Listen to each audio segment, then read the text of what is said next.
Este podcast tem o apoio do Grupo de Comunicação Fred Isaac. Pensamos em tudo. Acesse fredisaac.com.br e da Oficina 161, Comunicação, Design e Branding. No Instagram, Oficina 161. A partir de agora,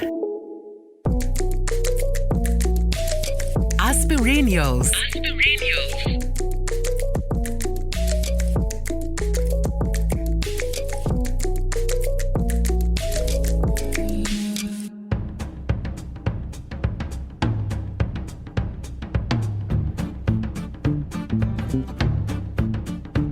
Somos mulheres que viveram intensamente os anos 80, e isso não é pouca coisa.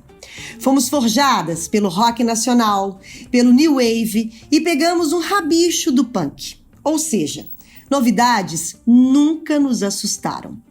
Usamos nossos cabelos com permanente, com gel colorido, purpurina.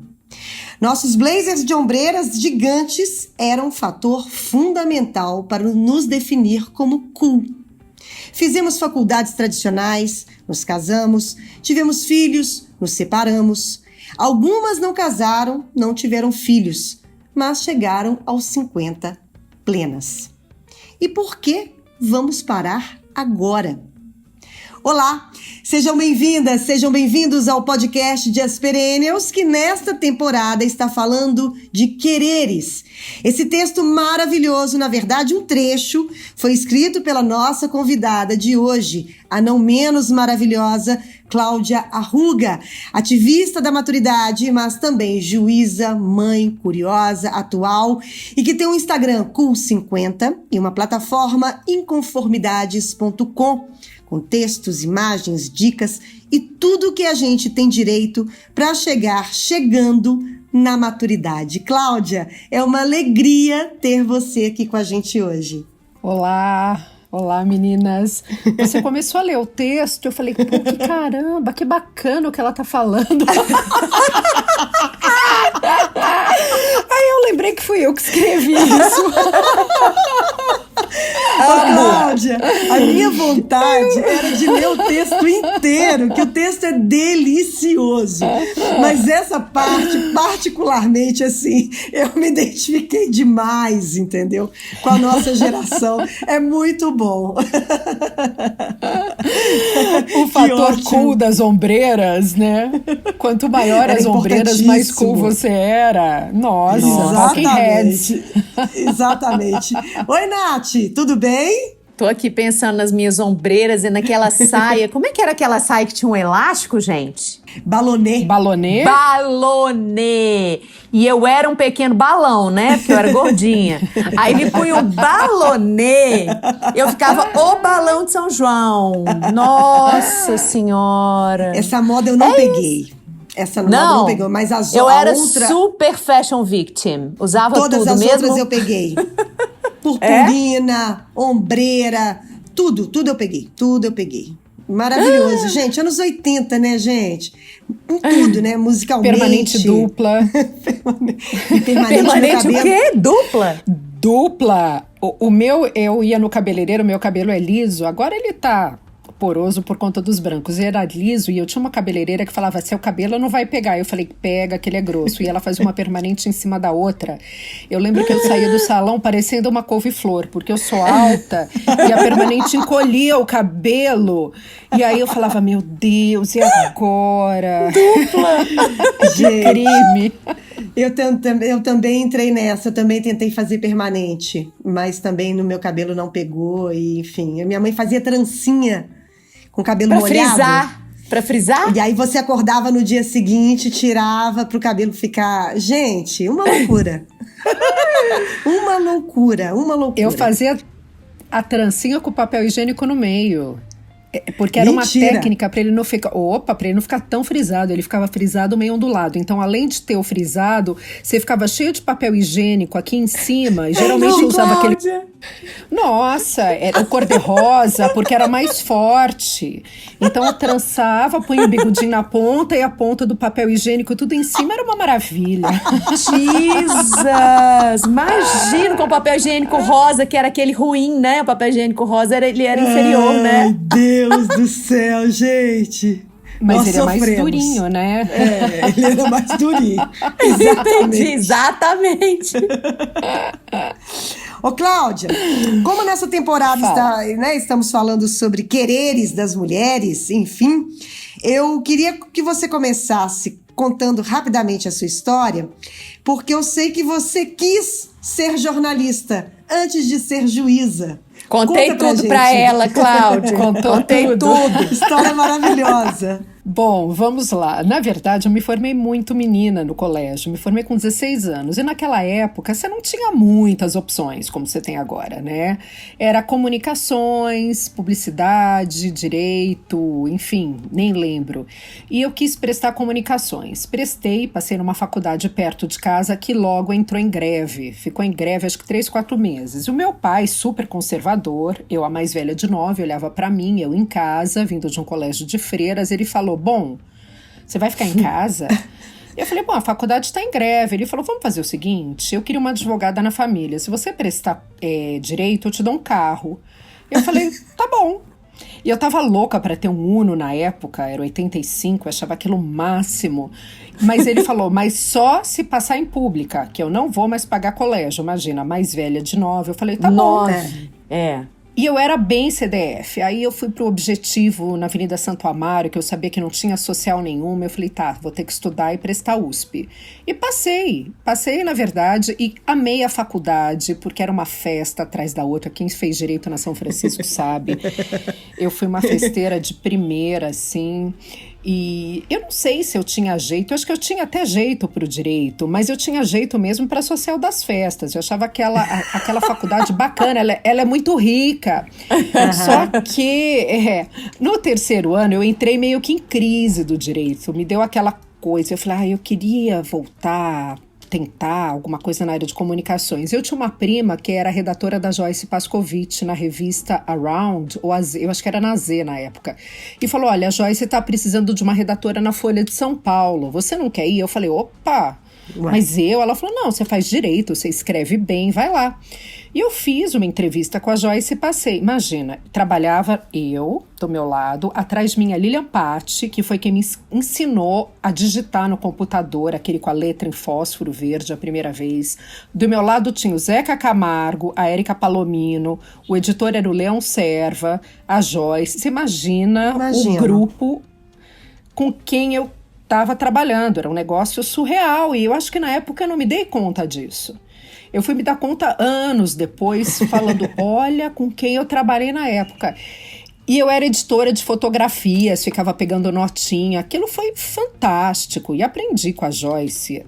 Gente, mais do que tudo na vida. Ela tinha coluna ilustrada na Folha de São Paulo. Sim. Aí eu conheci meu namorado, na época, meu primeiro namorado, pimba, 3 meses depois eu engravidei.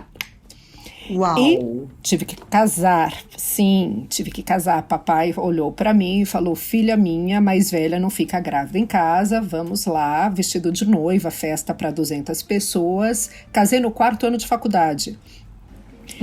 Saí da Joyce, novinha, eu tinha 20 anos, 21, tinha acabado de fazer 21 anos. Enfim, e não parei a faculdade de Direito, continuei na faculdade de Direito. Olha, se eu estiver falando muito, vocês falam, vou ser bem rápido. Não, é pra falar mesmo. Que isso, não, a gente quer saber mesmo. E tive filho, enfim. E meu marido, na época, ele era estagiário de banco. E a gente não tinha um tostão furado. Você imagina, a gente morava num apartamento, mas na época dava o dinheiro, que incrível. E eu tive que deixar meu Uno, aquele Uno que eu ganhei, que era maravilhoso. Meu pai falou o seguinte, ou você fica com o carro ou eu mobilio o seu apartamento. Eu falei, bom, mobilia meu apartamento e tudo bem, né? Gente, seu pai é um ótimo negociante, né, Cláudia? Porque... Super! Super, né? Super! Nossa. É super... Ele é vendedor Ou isso nato, ou pra aquilo, ter 9 né? filhos. Ou isso... Não, e ele é super persuasivo, né? Você imagina, um espanhol super fofo. Super fofo. Super fofo. Mas ele é. Enfim, fui morar com a... Tive filha, a Vicky, que agora tá com 31 anos. E meu marido era estagiário em banco. E ele disparou. E eu falei, bom... Vai lá, voa, faz a sua carreira e eu fico aqui cuidando dela. Terminei a faculdade, a gente não tinha dinheiro nem para pagar ninguém. Minha mãe me pagava uma faxineira que vinha uma vez por semana. E foi meio que assim, eu fui segurando a Vicky pequenininha e ele foi trabalhando. Aí chegou em metade de 94 e eu percebi que meu casamento não iria... Assim, ia, mas eu falei... Será que é isso? Eu preciso de uma carreira estável, eu quero uma carreira que me dê estabilidade, eu tenho uma faculdade bacana.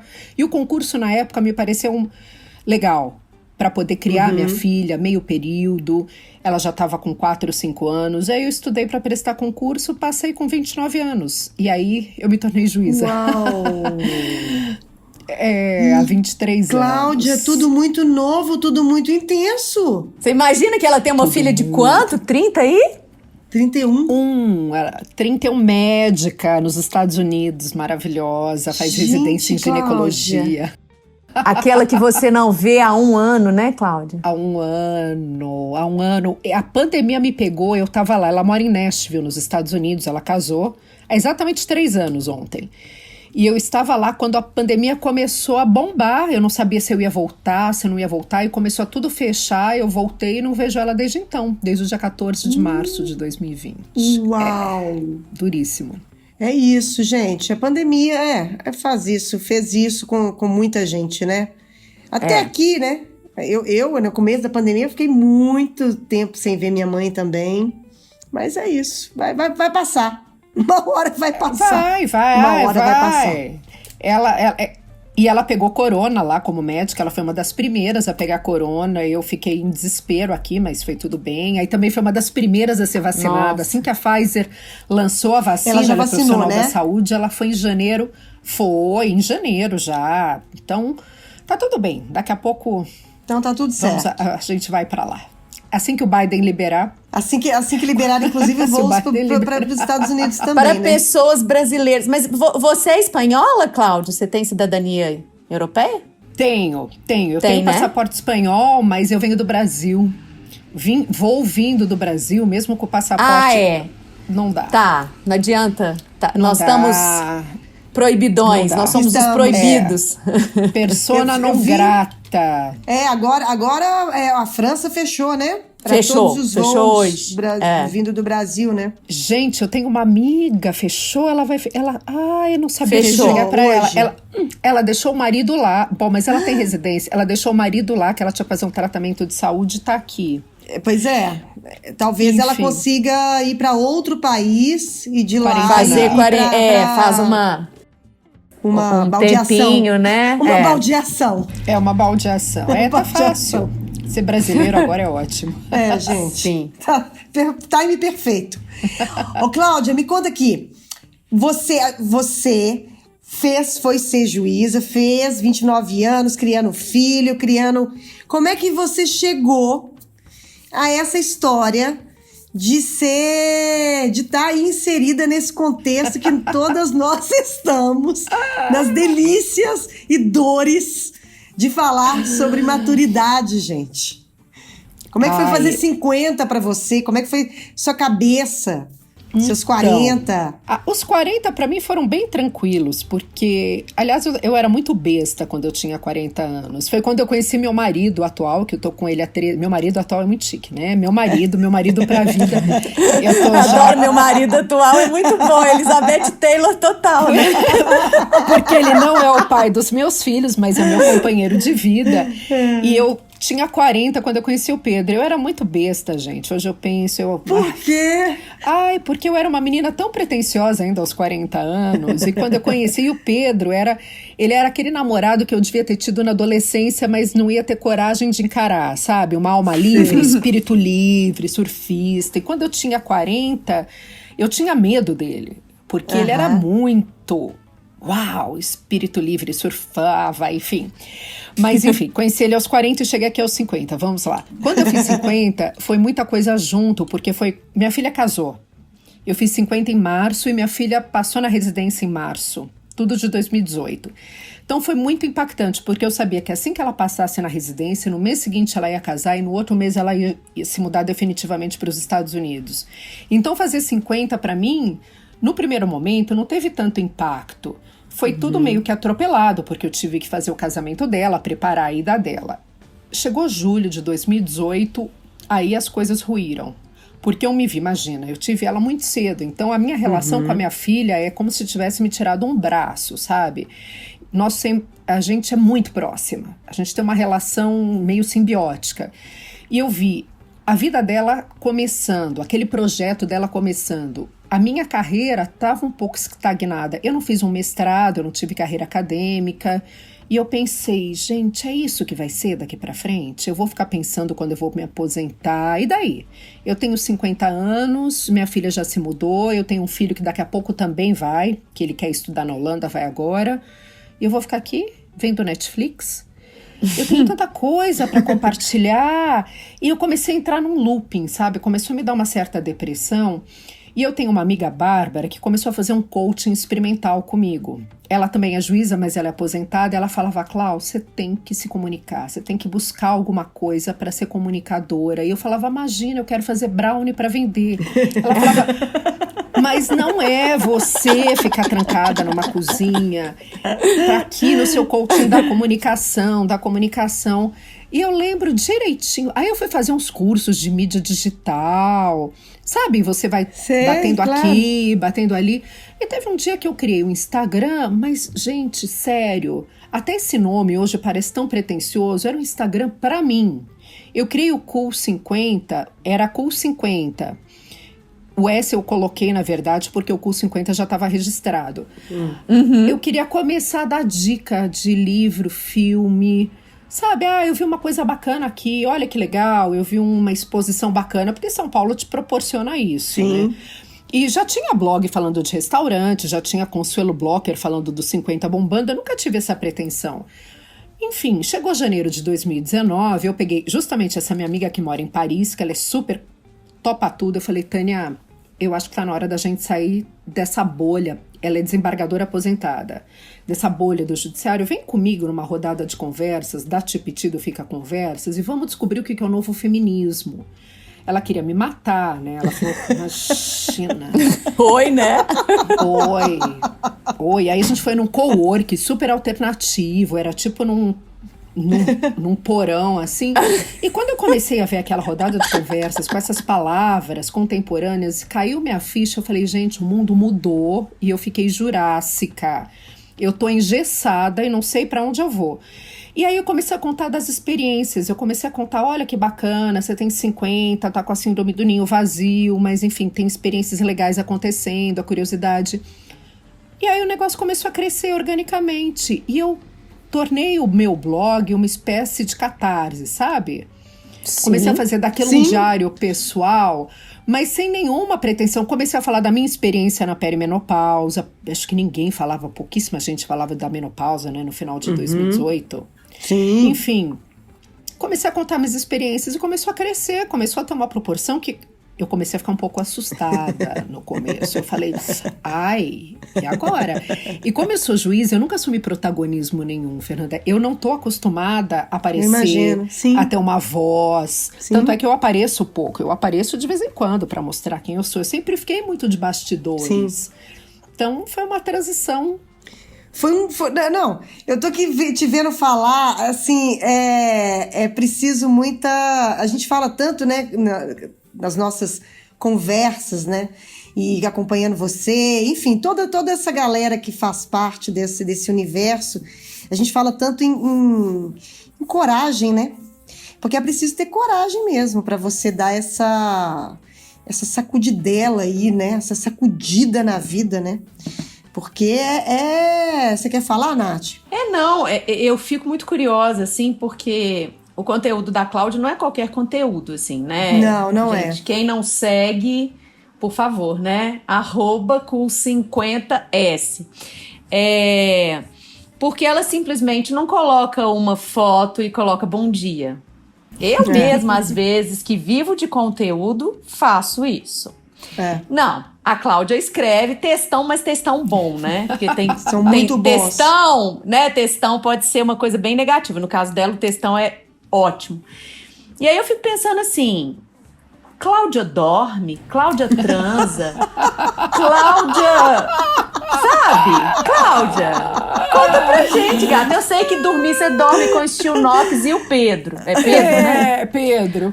Mas, assim, é sério. É porque eu, por exemplo, acho que uma das grandes questões que eu tenho hoje na maturidade, que tá sempre aqui na superfície, é a questão de como lidar com o tempo, né? Essas redes sociais, essa entrega que a gente está trabalhando o tempo inteiro, no fim das contas, né?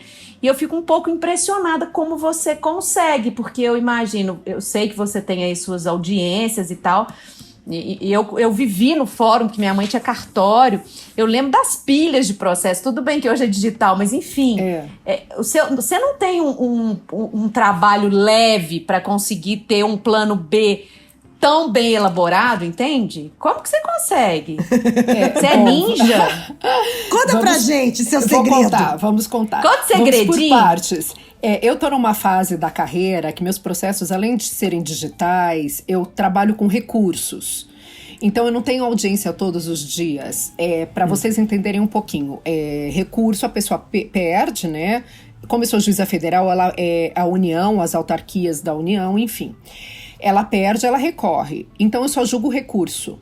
Então, é mais fácil. Mais fácil no sentido, eu tenho muito volume, mas eu não tenho o que mais ouvir, fazer audiência, ouvir testemunha. Eu já fiz isso. Eu fui juíza criminal 7 anos, em Guarulhos. Foi punk, eu tive todas as doenças psicossomáticas que você pode imaginar. Meu Deus. Tudo, tráfico internacional. E aí dá um outro capítulo. Capítulo. Dá, divertidíssimo.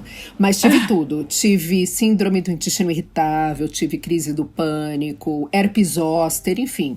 Mas agora eu tô numa fase mais fácil e eu tenho 2 funcionárias ninjas, e a gente faz o trabalho muito bem escalonado. Então eu tenho audiência, sessão de julgamento a cada 15 dias. Por exemplo, hoje eu tive uma que durou 3 horas. Então todos os advogados que vão fazer sustentação oral, agora é tudo via Zoom. E o resto da semana eu me adequo com os processos. Então fica muito mais fácil, agora com home office também. Enfim, o blog... eu acordo... Gente, eu durmo cedo, eu tenho uma rotina, porque meu marido é super de rotina, enfim. A gente dorme cedo, eu durmo 10h30, já tô capotada e acordo cedo. Na verdade, eu acordo agora mais cedo do que nunca, porque a gente resgatei uma vira-lata na quarentena, que eu tô a ponto de dar Dramin pra ela dormir. Porque... Às 5 da manhã, ela já tá sapateando. Vocês não estão entendendo. E eu, na verdade, nem preciso do Ixonox. Eu durmo bem, mas com ela eu tô tendo que pôr tampão de ouvido, porque ela já começa a circular pela casa. Enfim, 6h30 eu já acordo. E eu tenho uma rotina muito fixa, porque senão a internet suga a gente. Você sabe disso. Te suga. E não sobra nada. Não sobra nada. Se você não tiver uma rotina... Então eu tenho uma rotina assim, das 7 às 9h30 eu cuido do meu blog, né? Do Cool, respondo, vejo tráfego. Geralmente é o horário que eu posto, que é o horário que eu tô mais ativa. Eu tenho alguma coisa em mente, posto esse horário. E aí eu tenho um pacto comigo mesma, que eu só vou olhar para ele ao 12h30 e depois no final da tarde. Porque senão, Nath, você sabe disso, você fica... Nossa. Por conta, e a gente se envolve, não só o Instagram, gente, o WhatsApp também é um sugador de energia. Senhora, o WhatsApp eu chamo de WhatsApp, de Ave Maria, porque, nossa, socorro. É um sugador, e eu acho que ele te gera muita ansiedade. Quando você começa a ver o número de mensagem aumentando sem responder, começa a te dar um pouco de taquicardia. Sim. E como eu tenho um marido que é 0 conectado à rede social, o Pedro é 0 ligado em rede social, é mais fácil, porque ele me dá um break também. E aí 8 horas eu paro o que eu tô fazendo, aí a gente janta, e depois a gente vai ler, geralmente a gente janta cedo, 8 horas, depois a gente vai ver uma série, um filme, aí depois a gente lê, eu leio bastante. até 10h30, bastante até vir o sono que eu capoto, enfim. Mas se eu não me organizar, Nath, se eu não tiver essa rotina com ele, você passa o dia inteiro conectada. Sim. E o tempo voa e a impressão é que dá que você não fez nada. Sim, sim. E é verdade mesmo. A gente fica... eu também procuro ter eu acordo às 6. Então, tudo que eu tenho que postar no meu é cedinho. Depois eu vou olhar também só na hora do almoço. Porque senão, gente, a gente vai... E essa história de você estabelecer uma rotina dos horários, isso facilita a sua vida também, né? Na verdade, a história de você dormir, o horário de você sempre... Eu tenho, né? A Nath também tem muita dificuldade de dormir. Então, eu nos últimos tempos, eu decidi que eu não ia mais assistir televisão antes de dormir. À noite. Então, assim, chega 8h30 da noite, mais ou menos 9 horas, eu vou pra cama, vou ler um livro, e ali eu vou até a hora, às vezes com insônia no meio da madrugada, às vezes não, às vezes eu vou até 6 horas da manhã. Mas, assim... Essa história, que a gente ainda tá falando dessa história de computador, de WhatsApp, de não sei, ainda tem a televisão. Então, mas aí tem um segredo também, né? Isso eu descobri com o Pedro. A hora, ele é bem metódico para isso. A gente coloca uma série bem tranquilinha. Na hora, tanto um filme quanto uma série que você sabe que é muito movimentada, muita ação, alguma coisa que mexa com a tua cabeça, a gente não assiste antes de dormir. Não assiste. A gente geralmente... Tanto é que a gente escolhe. A gente vai assistir alguma coisa bacana ou a gente vai assistir alguma coisa pra dormir. Aí depois a gente desliga e lê. Tanto é que, às vezes, um filme dura 3 dias. Sabe? Só pra você entrar naquele estado de relaxamento. A gente tá naquele... O Primeiro Homem na Lua, que a gente já assistiu, é bárbaro, adoro, com o Ryan Gosling. Mas ele é tranquilinho, não é? Então vai, aí desliga, aí reconecta no dia seguinte. Nada que te faça, assim, pensar muito.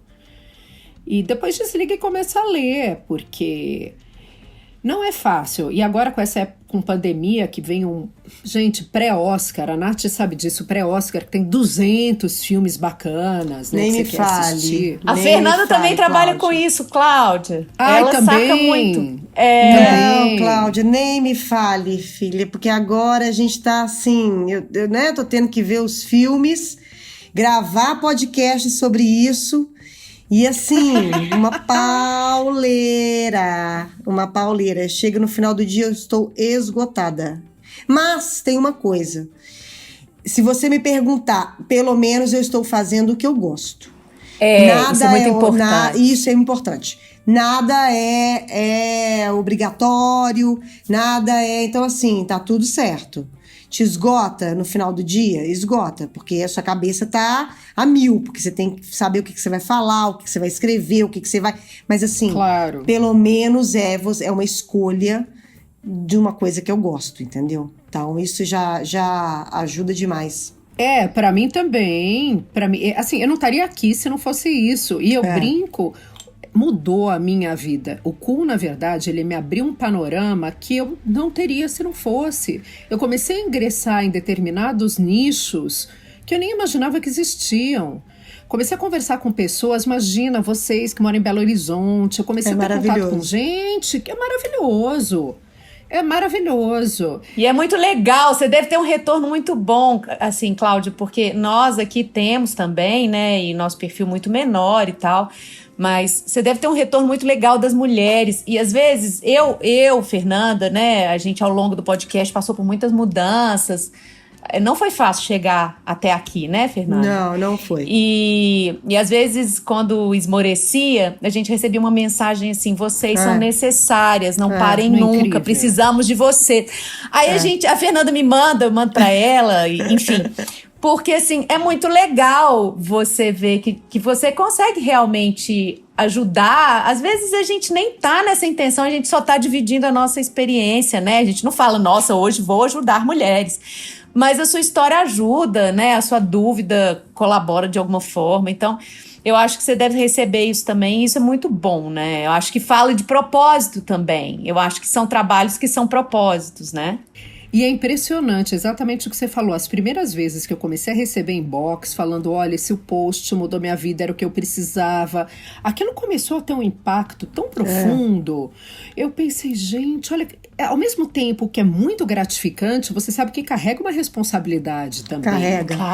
Claro. Porque você tem que ser muito cuidadosa com o que você fala. Eu sempre fui muito cuidadosa com o que eu falo, porque eu sei que uma palavra maldita pode ter um impacto negativo na vida de alguém também. Sim. Né? Por exemplo, eu nunca fiz posicionamento político por escolha minha. E até foi interessante, uma vez eu fui conversar com uma das meninas que eu conheci por aqui, ela falou, eu achei que você fosse apartidária. Eu falei, amiga, você não tem ideia. Mas se eu entrar nessa CA, aqui a gente só discute política 24 horas. Gente, eu tenho um filho de 18 anos, que é dessa geração mega engajada. Então a gente almoça a política, janta, o Pedro é super politizado. Eu falei, o quê? Eu não vou entrar num campo de batalha no Instagram pra isso, lá é meu respiro. E mesmo porque eu acho que a gente nem não é a proposta, inclusive, do que a gente faz, né? Eu tô vendo nós três falarmos aqui sobre os nossos trabalhos, né, em relação a isso, e eu fico pensando sobre os quereres das mulheres, né, já que isso é o tema da nossa temporada, o que querem as mulheres maduras, né? E muitas vezes eu percebi ao longo dessa... E agora muito mais depois que o podcast está sendo feito só por mim e pela Nath, que aí concentra mais, né, as coisas, eu vi que elas querem ser ouvidas mesmo, elas querem falar, sabe? Elas querem compartilhar e serem ouvidas mesmo, das dores e as delícias de ser madura. A gente estava conversando ontem na live com a Candice Pome, e a gente estava falando exatamente sobre isso, assim, que a história essa conversa sobre maturidade, ela é muito recente, né, Cláudia? Ela é muito essa forma como a gente tem de lidar com isso e compartilhar isso com outras mulheres, ela é muito recente. A gente está desbravando aí um caminho para as gerações que estão vindo aí, mas assim, é uma responsabilidade muito grande, sabe? A gente está... essa história da responsabilidade, porque a gente está desbravando, a gente está abrindo o caminho para mostrar para a gente e para essa geração que está vindo aí que não existe essa história de meia-idade, né? Sua vida não acabou com 50 anos, sua vida não acabou com 40 anos. Você não vê a Cláudia, né? Tá aí, né? Você tá aí, né, Cláudia? Uma prova de que você pode remodelar tudo, né? Gente, meia-idade do quê? Idade inteira é 100? Não é? Meia-idade do quê? E eu sempre... Até aliás, ontem eu fiz uma conversa interessante, eu estava conversando com um grupo justamente falando sobre isso. A nossa geração, eu sempre falo, acho que até uma vez escrevi sobre isso, que é a chamada geração sanduíche, é muito diferente das nossas mães, porque a geração das nossas mães, elas não tinham a obrigatoriedade de fazer faculdade, não que a nossa tenha, mas a nossa já era esperado que você fizesse uma faculdade. A das nossas mães era, na verdade, uma exceção, quem fez faculdade. Geralmente era casar e ter filhos. A nossa não, a nossa você já fazia cursinho, passava numa faculdade, enfim, ainda que você não fosse trabalhar depois de ter filhos. E era uma geração que foi oferecido tudo. Olha, você pode ter filho, você pode ter carreira, você pode ter tudo. Então a gente já chegou nos 30, 40 achando que podia gabaritar tudo. E você chega nos 50 um pouco exausta, porque não necessariamente você gabaritou tudo. Você vai falhar em algum momento. E eu acho que aliou esse nosso momento com a disponibilidade das redes sociais, porque na revista você não tem interatividade. E era lá, pá, matéria, e depois ia o quê? Carta ao leitor? A sua carta ia ser sorteada? Agora no Instagram é tudo muito rápido. É muito rápido. E eu acho que e não é? E você chegou nos 50 e fala, gente, eu não cheguei onde eu queria ter chegado. Por exemplo, os 50 eu fantasiava quando eu tinha 30 que eu ia ter uma casa na praia, que eu ia ter investimento, sabe? E as coisas não funcionaram bem assim. E eu acho que isso é a grande maioria das mulheres. E aí você chega nos 50 e fala, caramba, me prometeram tudo lá atrás. Eu tô agora com 50, não é bem assim. Meus pais também estão envelhecendo. E também ninguém me contou que eu também vou ter que cuidar dos meus pais. E cuidar dos meus filhos que saem mais tarde de casa agora. E eu acho que, tanto quanto as nossas mães, que foram da geração da Gloria Steinem, né, do primeiro feminismo, a gente também está desbravando muito. E as millennials têm que nos agradecer, né? Que a gente tá capinando para elas o terreno, né? Total. A gente Ainda tá que elas não capinando. queiram tudo, né? Elas querem tudo, mas de outra forma. Elas não querem casar, ter filho e ter carreira.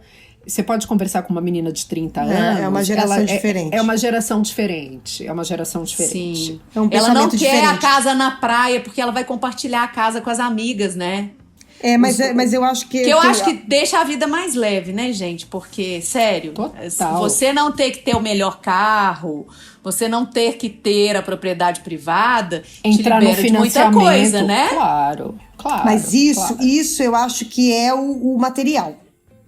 Eu acho que a gente está desbravando a história de como você lidar, e eu sempre bato nessa tecla, sempre. Como você lidar com a maturidade num país que valoriza a juventude. Porque, na verdade, não adianta você ser millennial, você chegar e não querer mais carro, você quer fazer um apartamento comunitário, uma casa de praia com os amigos, você não quer ter poupança, você não quer ter nada. Tudo bem. Isso aí é uma coisa material, é uma forma de viver. Agora, você ter que lidar com o espelho, você ter que lidar com uma sociedade, você ter que lidar com um mercado em que tudo é voltado para a juventude, eu acho que e isso é que a gente está desbravando, isso é que a gente está fazendo com que quando eles chegarem, talvez essa condição esteja um pouco melhor. Talvez você não tenha que pedir desculpas por envelhecer, entendeu? Porque por enquanto a gente tem. E para a mulher ainda é muito mais complicado. E a gente está sempre falando sobre isso, né? Muito. É muito mais complicado você lidar com isso quando você é mulher, com esse envelhecimento. Então, eu acho que é uma elaboração aí de paradigma, de conceitos que a gente precisa quebrar, né? E já estamos quebrando. Eu acho que, assim, nem que seja passo de formiguinha, eu tenho certeza que quem tem 30 hoje vai chegar nos 50 numa condição muito diferente que a gente chegou. Sim. Eu não acredito que as marcas, eu sempre falo de representatividade, marcas, mídia, enfim, encarem da mesma forma. Eu acho que elas ainda são muito reticentes em representar a mulher madura hoje. E elas têm um padrão estereotipado para representar. Eu digo isso porque no site, quando eu vou procurar banco de imagem, mulher madura, necessariamente me colocam uma de cabelo branco. Eles representam a mulher madura como uma mulher de 70. Então você é ou a Jane Fonda, a gente continua num limbo. A gente tá no limbo. A gente tá no limbo, dos 50 aos 70, porque eles acham que a mulher madura é a Jane Fonda. Então, eu quero... É difícil. Ou então você vai procurar, assim, às vezes eu coloco, né, banco de imagens, mulheres de 40. Aí também as roupas são sempre aquelas roupas mais mulheres de 40, entre aspas, que a galera imaginou que você não pode usar uma blusa de caveira, que você não pode usar um coturno, que você não pode... É tipo isso. Uma blusa de banda de rock que você gosta, entendeu? São sempre os mesmos padrões quando você coloca aquela mulher com aquela roupa careta, com aquela coisa mais assim. Você olha e você fala assim, poxa vida, ainda, né? O negócio é que eu acho que também as pessoas não avaliam o tamanho que a maturidade tem, né? Que a longevidade tem. Vamos supor aí que ela começa aos 45, né? Eu converso com personagens de 95... 98, né? Entre mim e esse personagem, tem quantas gerações, quantos quereres, né? Você tem a geração 40 e tantos, você tem a 50, você tem a 60. Quer dizer, é muita gente para uma categoria só, né? Por isso que quando eu lembro que eu descobri que havia os super idosos, que são a quarta idade, 80 plus, né? Que são esses idosos que têm qualidade de vida com 80 anos, né? E que tem muitos por aí, graças a Deus. Eu achei aquilo o máximo, porque eu falei, gente, realmente, né? Eu vejo pelo meu trabalho, Conversa de Vó, que eu criei esse recorte etário de 80 mais, e as pessoas ficam querendo me enfiar uma pessoa de 60 para eu entrevistar. Eu falo, gente, ela é muito jovem pra mim. É uma garota. Ela não vai me dar os conselhos. Ela não tem nem o tempo da voz de uma pessoa de 80 mais. Porque o tempo da fala de uma pessoa de 80 mais, ele é ansiolítico. Você acha que eu tô fazendo isso por quê, gente? Porque eu não sou boba. Entendeu? O tempo da conversa, o respiro. O James tá aí nos ouvindo, né? Quando eu fazia o podcast... com o material do Conversa de Vó, ele falava, olha, eu edito o Conversa de Vó completamente diferente do que eu edito Perennials, porque Perennials tem agilidade da fala, do tempo de vocês.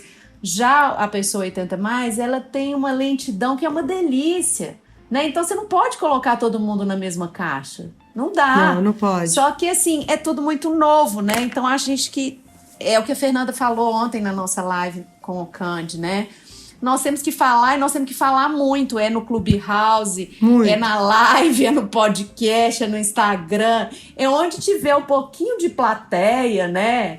A gente tem que falar, né? Gente, quando você pensa, Maite Proença tem 63 anos. A Sharon Stone tem 63 anos. Sabe? Qual é a categoria de idoso? Você colocou no seu Instagram sobre o livro dela... Um texto maravilhoso, né? Com as falas da entrevista dela. Eu fiquei pensando, falei assim, gente... Com a Oprah, exatamente. Foi no podcast da Oprah. Eu tava ouvindo, acho que foi a semana... Assim que ela lançou, ela já foi na Oprah. Ou talvez um pouco antes. E essa fala dela é muito poderosa. Muito poderosa. Qual que é a fala, gente? Conta pro pessoal. Vocês lembram? Eu lembro. Eu coloquei um trecho, ela fala o seguinte... Que qual foi a cultura patriarcal que instituiu que a mulher de 40 começa a perder o valor? Imagina ela, Sharon Stone, hein? Faz o recorte. Sex symbol, né? Gente, Catherine Tramell, cruzada de perna, né? Instinto selvagem, você imagina...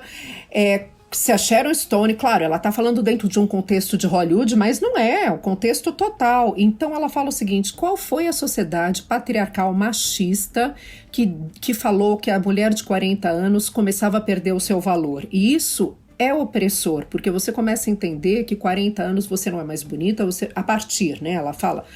Imagina, para ela deve ter sido justamente aos 40, porque em Hollywood eu acho que deve ser o deadline. Sim, você começa... certeza. A ser menos sexy, a perder seu valor. E ela fala justamente é uma forma de nos coibir, porque eles sabem que a partir dos 40 é quando a gente vai obter o maior poder. É quando o nosso poder vai estar no ápice. E é muito interessante. É a nossa potência maior. Ela fala, será que isso de alguma forma não é... Ela até brinca, é bem complexa a fala dela, não é... proposital, talvez não seja, talvez seja inconsciente, você começa a reprimir a maior potência da mulher a partir dos 40 anos. É bem interessante. E ela faz um paralelo. É interessante, porque aí depois ela faz um paralelo com o Black Lives Matter, que ela fala que ela começou a levantar essa bandeira quando ela viu, caramba, no Black Lives Matter eles se reúnem contra a opressão. Que de alguma forma também aconteceu, porque nós, mulheres... A gente tem que tirar, né, essa concorrência, acreditar que a gente ainda tem isso um pouco colado e começar a se unir e falar, opa, cadê essa opressão? Quem foi que falou que a partir dos 40 a gente não vale mais nada? Isso.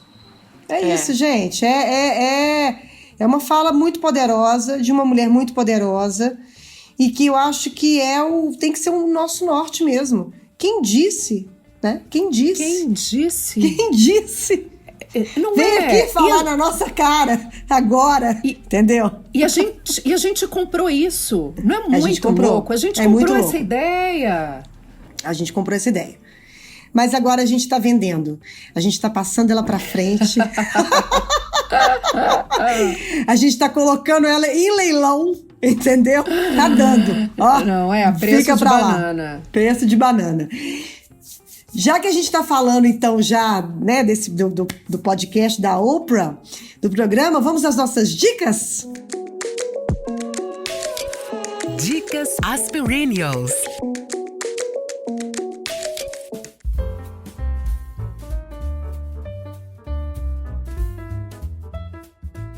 Eu tô apaixonada, a Nath sabe, eu tô apaixonada de novo pelo Anthony Hopkins.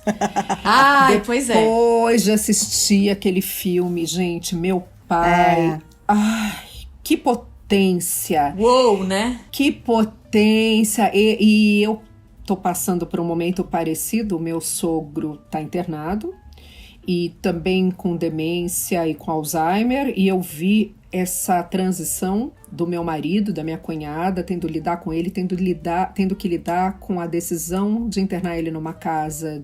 Não sei como se fala, não se fala mais casa de repouso, instituição, né? Tem um nome. ILPI, Instituição de longa permanência para de idoso.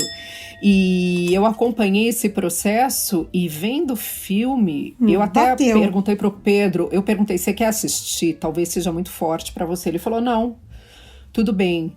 E a perspectiva, não sei se vocês assistiram, a perspectiva do filme, a perspectiva... Gente, acaba o filme, você continua a chorar, porque...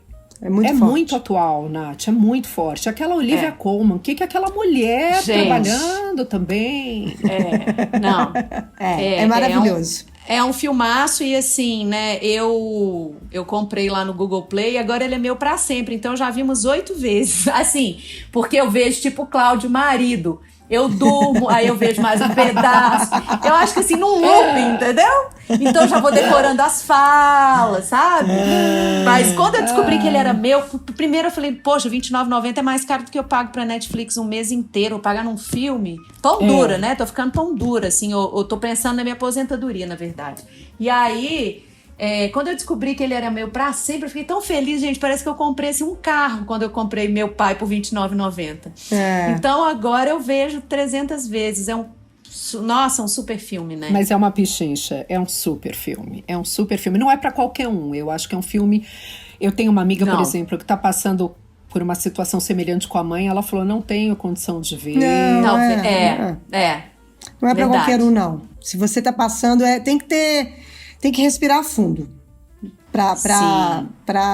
E principalmente porque o filme ele tem essa coisa tão sensacional, né, do diretor... de nos colocar no lugar dele, né? Porque essa sacada do diretor... que confunde muito, né? Às vezes, o espectador, né? Não colocou o público como a filha, né? A visão da filha, não. Nos colocou como ele, né? A visão dele, né? Isso é muito impactante, porque você fica confuso numa situação confortável.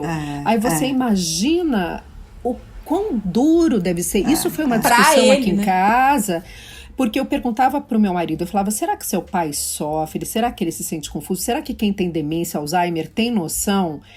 E eu falava, eu acho que tem. E quando você assiste o ponto de vista do Anthony Hopkins, fala, ele tem noção de que ele tá derretendo, ele tá se perdendo. Claro que ele sabe disso. E aí eu fico pensando também, né, neste ponto específico, o quão às vezes envelhecer é cruel.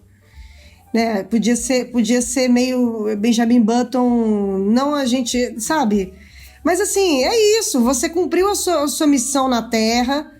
Mas beleza, um belo dia você dorme e não acorda mais, entendeu? Porque todo esse processo do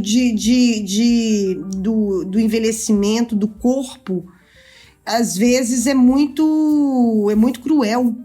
Eu lembro do meu pai, né, gente? Quando a gente começou a ter que limitar algumas coisas dele, né? Assim, e um dia ele falou pra mim assim, minha filha, sabe o que é pior de tudo? É que ele ficou com incontinência urinária também no quadro do Parkinson, né? É depender de alguém para trocar a sua fralda. Você não faz ideia do que é isso. Gente, eu acho que foi o dia que eu mais sofri na minha vida. Quando meu pai me disse isso. Porque ele tinha... Ele não estava com demência, né? Ele não tinha perda de consciência. Ele só tinha perda de movimento. Então, você estar com o corpo doente e a cabeça de certa formação, porque claro que ele tinha também alguns delays, um pouquinho de perda de memória recente, mas muito leve. Então, você estar consciente, vendo a sua decrepitude, a sua decadência, enfim. Nossa, não é fácil não, gente. Não é mas fácil, até para isso eu acho que a gente tem que se preparar. Total, com certeza. Até para isso a gente tem que se preparar psicologicamente para os nossos pais e para a gente. Claro, tem aquele... Eu assisti aquele filme A Despedida com a Susan Sarandon. Vocês assistiram também? Tem no Google Play. Que ela opta pela eutanásia. Eu não sei se eutanásia é quando ela tá... Não, gente. Vou assistir. E é Na verdade, isso. é o grande drama do filme. Não é o grande, mas assim, é o grande. É porque ela chega e fala: olha, pra mim, não quero isso. Eu não quero isso. Eu não quero A ficar Despedida? presa. A Despedida tá no Google Play e no YouTube também.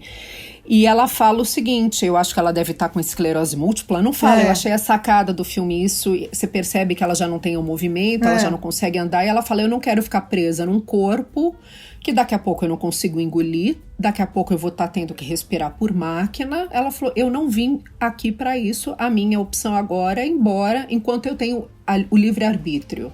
E tá certa. Eu penso igual. Também não sei se eu conseguiria...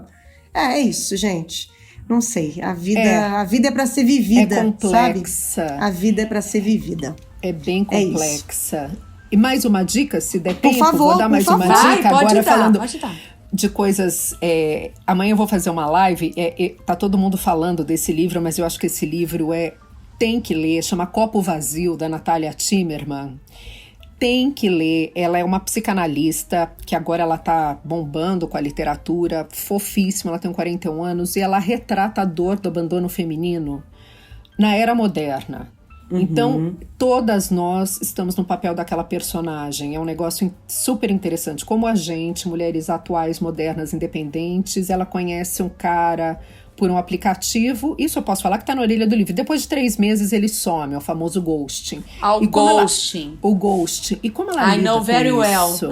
Então, leia o livro, que você começa a ver a dor do abandono, por que ele pega tão forte para umas pessoas, e você começa a ligar, sabe, você começa a grifar, falar assim, gente, eu fiz isso. Eu também fui no leitor de Búzios, eu também fui tirar tarô, eu também fui na periferia de São Paulo buscar alguém, um vidente. Você fala, caramba, o que eu não fiz? E é muito interessante Legal. esse ponto de vista moderno. Porque eu acho que isso aí, esse copo vazio aí, eu acho que isso não vai ter geração, não vai ter perênios, não vai ter com 50 que vai isso não vai mudar. É do humano, né, gente? Gente, isso não vai mudar. Isso é do ser humano. As dores e as delícias das descobertas de relacionamentos, dos amores. Você sempre vai ter alguém que vai ter alguma história que não deu certo, entendeu? Claro. Que não deu certo. Mas Isso é aí legal, faz parte. vamos ficar Mas de legal, olho na legal, Natália, gostei. né? Fica, porque a perspectiva dela é muito boa. Gostei. É muito boa. Você tem mais? Gente, eu ficaria Tem, o né? dia inteiro. Não, mas vamos encerrar, depois a gente faz Não, um e a Cláudia é bate-bola hot um na dia. dica, né? Porque ela é rápida. É ela maravilhosa. é rápida. Eu acho que ela tem conchavo com as redes de streaming. Então ela recebe assim, hoje vai abrir o filme tal. Porque quando eu descubro, olha que eu sou rápida também, Fernanda, James, porque todos... Né? Eu hoje muito menos envolvida com isso, mas já tive mais e tal. E aí eu falo, gente, mas a Cláudia já viu, ele entrou ontem. Eu não sei, é uma loucura. Eu tenho 6 irmãs. Eu tenho 6 irmãs. A É o nossa grupo das irmãs, é o grupo das irmãs. Gente. É uma loucura. É muito. Eu tenho irmã que mora fora, em Genebra, eu tenho uma irmã que mora em Barcelona, uma irmã que mora em Trancoso. Essa não tá vendo filme nenhum. Mas Tá então a na gente outra tem... vida da irmã de Trancoso. Tá fazendo incenso agora. A gente tem uma rede muito rápida. Você já viu? Então a que tá fora, às vezes ela já viu antes, já deu a dica, sabe? Melhor rede. Melhor rede. Adorei, vou entrar pro grupo da família da Cláudia. Pode Põe entrar. aí, Cláudia. Tem uns quebra-pau de vez em quando, divertidíssimos. Básico. Ai, gente. É isso aí. Nath, você? Eu tô apaixonada pelo Michael Caine, assim como o Cláudio tá apaixonado pelo Anthony Hopkins. Eu me encantei por esse filme que se chama O Último Amor de Mr. Morgan. É Michael Caine morando em Paris, ele se casa né, com uma... Na verdade, com uma americana mesmo, mas eles vão morar em Paris. E ela morre. E ele tem, obviamente, um problema ali para aceitar essa partida, até que numa viagem de ônibus ali, ele conhece uma professora de dança, linda, nunca tinha visto essa atriz, Clemence Poesie, não sei se pronuncia dessa forma, uma menina linda que dá aula de dança e ela vai ali fazer com que os últimos anos da vida dele sejam bem mais interessantes. E tem uma cena em que eles dançam uma música country americana que eu vou contar pra vocês que eu repeti na minha casa porque é a cena mais deliciosa do cinema contemporâneo. Então, assim, eu super indico. É uma plataforma que eu assinei única e exclusivamente para assistir a esse filme, que chama-se Filme. Essa plataforma custa R$5 por mês e uma pessoa me indicou muito esse filme. Então eu comprei por causa dele. E depois eu fui vendo que eles têm filmes geniais. Eles têm esses filmes mais independentes. Filmes estilo Belas Artes que você não encontra em nenhum outro lugar. Você encontra nesse Filme. Então, parece que são pessoas de distribuidoras de filmes cults que abriram esse streaming. Ele não tem tantas novidades, obviamente, ele tem um catálogo pequeno, mas são coisas bem preciosas. E O Último Amor de Mr. Morgan vale a assinatura, ainda que você cancele no mês seguinte, porque é maravilhoso, um dos filmes mais lindos que eu já vi nos últimos tempos. É óbvio que ele não faz refletir tanto quanto... não seria um filme para ganhar um Oscar, ele não tá pau a pau com Meu Pai, mas ele é um filme, assim... Ai, delicioso, gente, recomendo muito. Então pronto, maravilhoso. Gente, eu tô numa maratona de Oscar, né, porque vou indicar inclusive a vocês, quem gosta de cinema, o podcast Cinema Etc., que eu faço com o James... com o Terence, né, que é um outro nosso amigo, com a Carol Braga. A gente tá nessa temporada agora pré-Oscar. Então, como é que fala? Desbravando os filmes, os indicados, falando sobre as nossas preferências. Então eu vi recentemente, ainda não entrou em cartaz, mas vocês podem procurar aí a gente brinca muito lá no Esquema Novo, quando a gente grava na Deep Web, enfim, mas vai entrar em cartaz, porque é concorrente ao Oscar, a melhor filme, que é Bela Vingança, que é um filme dirigido pela Emerald Fennell, que é uma inglesa. Pra quem não tá ligando o nome à pessoa, ela fez a Camila Parker Bowles. É a Camila, né? É a Camila do The Crown. Uhum. Ela dirigiu esse filme, que é o Bela Vingança, que tá concorrendo ao Oscar de melhor filme. E é sobre uma história de uma menina. O filme tem tá concorrendo a mais prêmios. Se não me engano, acho que é roteiro original ou roteiro adaptado, alguma coisa assim. Ela é uma menina vivida maravilhosamente pela Carey Mulligan, que aconteceu algum fato no passado dela e ela tem uma vida dupla. De dia, ela é uma menina, né, normal, que trabalha numa cafeteria, e de noite ela vai para os bares se fingir de bêbada para desmascarar homens que aproveitam-se de mulheres que estão frágeis, em momentos frágeis, na noite. É um filme sobre estupro, mas, na verdade, contado de uma outra forma. Não existe... A gente não vê estupro, não é nada disso, mas é uma história muito bem amarrada. E eu estava falando na gravação do nosso podcast que uma coisa muito legal que ela fez é que quando essa personagem ela conhece esses homens... São todos eles, ela colocou de uma forma tão sensacional que todos eles têm cara de bom moço. Nenhum deles tem o estereótipo que as pessoas fazem de bad boy, de bandido, de malandro, não. Todos eles são bons moços. Moços de família, e aí ela chama-se Bela Vingança, porque ela vai vingar um fato que aconteceu no passado, um final surpreendente, inclusive. Então, assim que entrar em cartaz, ou então se você quiser fuçar aí na internet, já pode ver Bela Vingança, da Emerald Fennell, que é um filme que vale muito a pena para a gente, inclusive, discutir essa história sobre sobre como nós mulheres, eu estava até lembrando isso, né? Quando jovem, eu já escuto que a gente não era para aceitar bebida de gente estranha desde a vida, né, gente? Desde quando você começa na noite, você escuta, não aceita, porque pode ter... Bom, a Noite de Cinderela já é desde Cinderela, né? Desde a época de sei lá quem. Então, assim, fica a dica aí para vocês. E, aproveitando, de novo, escutem o podcast Cinema, etc. Tá em todas as plataformas de sua preferência, que lá a gente fala de todos os filmes do Oscar, quem está concorrendo, as nossas impressões, e tá muito legal. É isso. Oba! Oba, Tá bom Nath, demais. a minha filha mora no berço da música country americana. Minha filha mora em Nashville. Se você gosta de música country...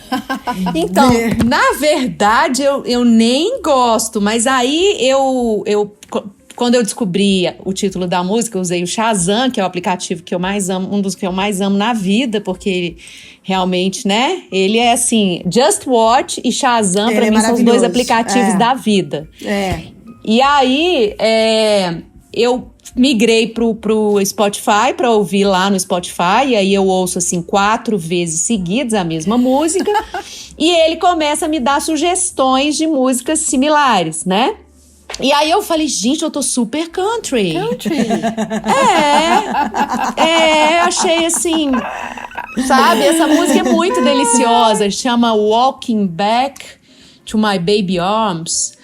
Alguma coisa assim, sabe? Mas é uma delícia, gente. Vocês precisam ver esse filme e vocês vão lembrar dessa dancinha. Vocês vão lembrar de mim na frente do espelho aqui em Guarani, entendeu? Entendi, com a minha bota country, fazendo dancinha. Eu e Michael Caine. Ai, amei. Ô, gente, então é isso, né? Estamos chegando ao nosso final. Antes da gente terminar, eu queria agradecer aos nossos apoiadores, a Oficina 161.